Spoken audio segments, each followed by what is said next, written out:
So.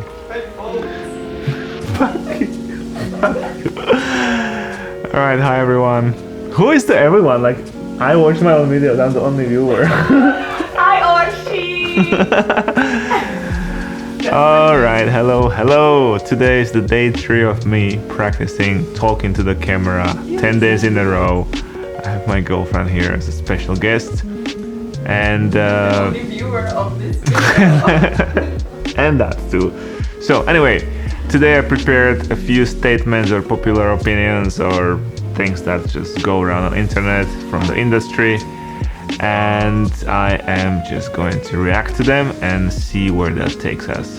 Hopefully it should be a quick one. Let's do it. So thing number 1, gear doesn't matter. Well, that's a popular one. I don't really believe that. Well, it doesn't until it does, and that is when you get to the jobs where you are relying on your gear. And yeah, then it just does. Ever had a lens or memory card or camera breaking down on you? You know what I'm talking about. If you haven't, good for you. But yeah, gear does matter. What are you doing there? Story is everything. I think this is true. Anytime you're trying to film something, if it doesn't make sense, if there's no story to it, if there's no substance, why even do it?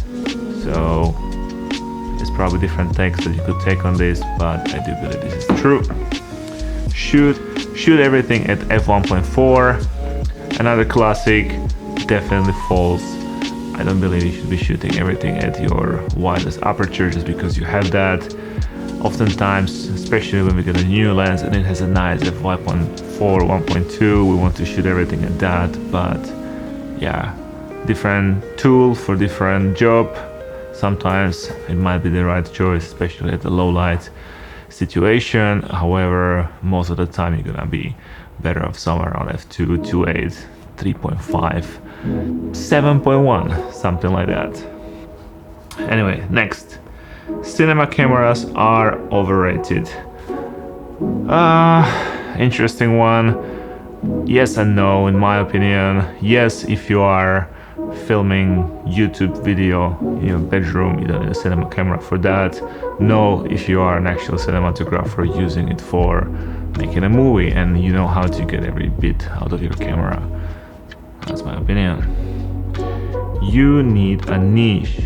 Yes, I believe this is true. It's something I myself have been struggling with, being somewhat of a Swiss knife of both photography and video, and jumping between different niches. Yeah, I think the more you niche down, the better for you. However, you don't necessarily need a niche, but if you do have one, it's good. It accelerates things. Natural light is easiest. It's a weird one. Definitely not. I don't think any light is easiest or hardest. Light is just physics, and if you understand it, any light is easy or hard, and it just comes down to the time and resources that you have available for the given situation, and then that becomes the determining factor that drives whether it is easy or hard. Also, knowledge. Color grading saves footage. This is from the same bucket as let's fix it in the post. Yes, it can save fucked up shot. If you have 50 shots and one is broken, yeah, we can probably try to do something in post or in the color grade, but it should never be the approach that one takes on set.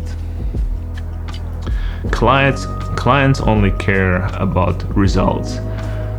That's probably true, as much as we want to believe that they care all about the little tiny details that we put into the work, and as much as we talk about those things when selling the idea, all they really care about is to get what they thought they were gonna get. There is one exception to this, in my opinion. Oftentimes part of the results is the experience of being on set itself. Many times the client is someone who sits most of the year in the office, and going on a shoot is one of the cool experiences that they get to see. Oftentimes they have to spend a lot of time, weeks in preparation and tedious calls and planning. So when they are finally on set with you in their client tent, this is the result for them, this is the show for them, and the better you make that experience, the better for you. Shoot log all the time. Shooting log footage is something that has this weird aura around it, that it's scary and it's hard to do or easy to mess up. I would say if you are struggling to expose log, you should spend a little more time learning how to do that before you call yourself cinematographer or filmmaker or anything. It's not that hard. Watch a few videos, read a book or something, and go out and practice, and you'll be fine. And you'll be shooting log all the time.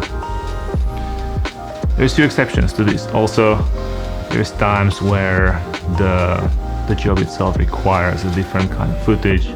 That could be for the TV, that could be for some other specific reasons, for a super quick turnaround, for social media. Then obviously the log isn't the best way to do it, just go with what they ask for. You need expensive lenses. Yes, I do. No, this is a tricky one. We all want them, we don't need them. Same like with the cinema cameras, and same with expensive gear. It does make a difference, but do you always need it? No, but when you do have it, it's nice, and if you know how to leverage that, it does pay dividends. Audio matters more than video. This is another popular opinion that I don't think is true.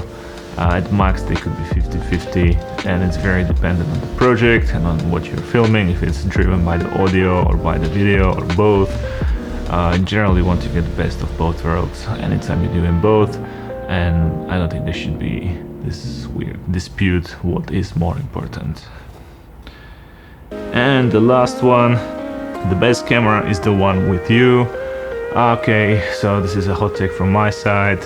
I don't believe this. I think oftentimes the best camera is left at home or it's just not with you, and that is why you didn't take the picture or you didn't document something, because you were just not feeling it, or you didn't want to use your iPhone, for example.